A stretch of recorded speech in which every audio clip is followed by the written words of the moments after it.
Yo, what is going on, everybody? It's Juan Solo here with ASQD Gaming, and welcome back to the channel. Thank you all so much for tuning in today for some more Tom Clancy's The Division 2. So in today's video, I'm going to be touching on a few topics that I was not able to squeeze into yesterday's video, talking about some of the new features and stuff with the Dark Zone. So real quick, I'm going to run down some of the points that we're going to be talking about in today's video. We are going to be talking about server capacity, the new perk system, some new features that are going to be involved with the extractions, as well as some more information surrounding the normalization and matchmaking of when you go into the Dark Zone, as well as a little bit more information on the occupied Dark Zone. So without further ado, guys, let's jump right into the video. So first off, one of the biggest changes obviously with the Division 2, we talked about this in yesterday's video, is the fact that there are going to be 3 separate Dark Zones in the Division 2. And now we're going to kind of break down the sizes of these because they did get a little bit more descriptive with the sizes of these 3 different Dark Zones. So Dark Zone East obviously is going to be on the east side of the map, which is actually the largest of all 3 Dark Zones. And you're going to be utilizing a lot of long sight lines and overgrown government parks in this Dark Zone. So it's going to be a very unique environment. And then we have Dark Zone South, which is actually the smallest of the Dark Zones, and it emphasizes on a lot more close quarters combat. Sight lines are easily broken with large interiors and choke points, so that one's going to be a completely different skill set when you're going into that Dark Zone when it comes to your gear and stuff, because there's a lot more close quarters and very little long sight lines. And now going over to Dark Zone West, which is actually split into 2 parts by a large canal, and this is kind of in Georgetown of Washington, D.C., and it's characterized by medium range engagements and features a European style architecture. So you kind of get everything with different playstyles in all 3 of these Dark Zones. Obviously, you have a lot of long sight lines and long stuff that you're going to be able to do in Dark Zone East, a lot of close quarters, up in your face combat in Dark Zone South, and then Dark Zone West is kind of a balance between the 2, which is going to allow for multiple different playstyles in these Dark Zones. And now moving on, we're going to be talking about the server capacity. So obviously in the Division 1, it was a massive Dark Zone, so obviously it occupied with more people. So with the fact that we have 3 new Dark Zones in Division 2, that are actually a little bit smaller in size, obviously because there's 3 separate zones, they've created smaller chunks of players to go into these Dark Zones, and they're actually limiting it to 12 players. So for those of you guys that are going to get in an uproar really fast talking about, oh no, it's only 12 players, that's the way the game is balanced best when in these environments with all of the PvE content that's going to be in those Dark Zones, as well as when you're actually looking at the in-game map, you're going to kind of be able to see what's going on when somebody's maybe taking on a checkpoint or something like that, or when somebody's engaging with a bunch of rogue agents and stuff. You're going to be able to see this on your map, sort of like a heat map, and with the density of the maps and everything like that, it plays best with 12 players, so there's not going to be a lack of content in these Dark Zones, so don't worry about that. And what's more, each Dark Zone reacts to player activity and engagements as you traverse the zone.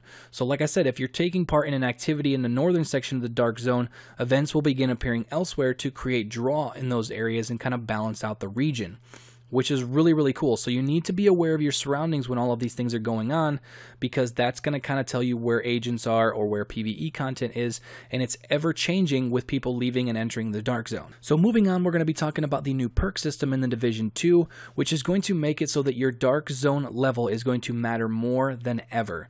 So the new Dark Zone operator that's actually at the base of operations in Division 2 gives you access to a new Dark Zone perk interface, which is sort of a tree of bonuses that unlock every 5 Dark Zone levels. While these perks are not crazy power based, they do improve your Dark Zone experience based on your playstyle, ranging from extra space for contaminated items, increased rewards for rogue agents, or additional opportunities for loot, and you have the power to select from a pool of perks that best suit how you play the Division 2. So with this being said, if you are a rogue agent and you die, your rank is going to decrease, so you have a chance of losing certain perks while you are playing through the game. So this is going to make it, when you actually become a rogue agent, the experience of that is going to be very, very high strung, because for instance, if you go on a super crazy manhunt and you end up dying, your rank is going to drop in the Dark Zone, and with that you might actually lose some of those in-game perks, and you're going to have to work hard to rank back up to get those perks back, which is definitely a mechanic that I can get behind, because this offers so much more risk and reward if you would like to go rogue. So if you go rogue and you die, there's a chance that you might progress down and lose some of those perks that you have active in the Dark Zone. So one of the cool new things that we're going to be talking about with the extractions is, while loot was static in the Division 1, every time somebody dropped something, it was static. The stats were already rolled on that item. It takes a more dynamic roll this time around. So only the rarer and more scarce gear upgrades found in the Dark Zones will be contaminated and require an extraction. The rest of the loot was actually going to flow straight into your inventory, so you don't actually have to extract this, so you're going to have more loot on you. That doesn't mean that you're going to lose it if you get attacked while you're trying to extract. Secondly, weapons and gear roll at the power level of the player who successfully extracts the item. So for instance, say I found a legendary assault rifle, it doesn't have any stats rolled on it until I extract it. So for instance, if I go to extract my item, somebody kills me and takes that and extracts that, it's going to be rolled to their player level. So if I was only a level 20 and they're max level 30, it's going to roll more towards their stats rather than my stats, because if it rolled towards my stats, that other person really wouldn't be able to use it. So that's a new feature that I'm really excited about, because basically it makes it so that all loot in the Dark Zone, all the way up until the point that it is extracted, is good loot that you want to get, whether that means to go rogue and kill other agents to get their loot, or it means just taking a passive roll and just looting on your own. You're going to get good loot that's going to be rolled towards your character. So we briefly talked about normalization in yesterday's video, and this is a big change from the original Dark Zone that was released in the Division 1, and how this is going to work is basically normalization reduces the peaks and valleys between players who have high survivability or high damage output. Balancing is a factor to take into account when crafting your build. Remember that your build choices are still unique and offer a variety of gameplay options, but AI are not exempt from normalization either. They adhere to the same normalization rules as players do. So you're not, if you go in as a low tier player, you don't have a lot of great loot, a lot of great gear, you're still going to be able to be competitive in the Dark Zone with people that have obviously put the time in, but those people that did put the time in are also going to have little bonuses and stuff to make it so that their time played is not irrelevant.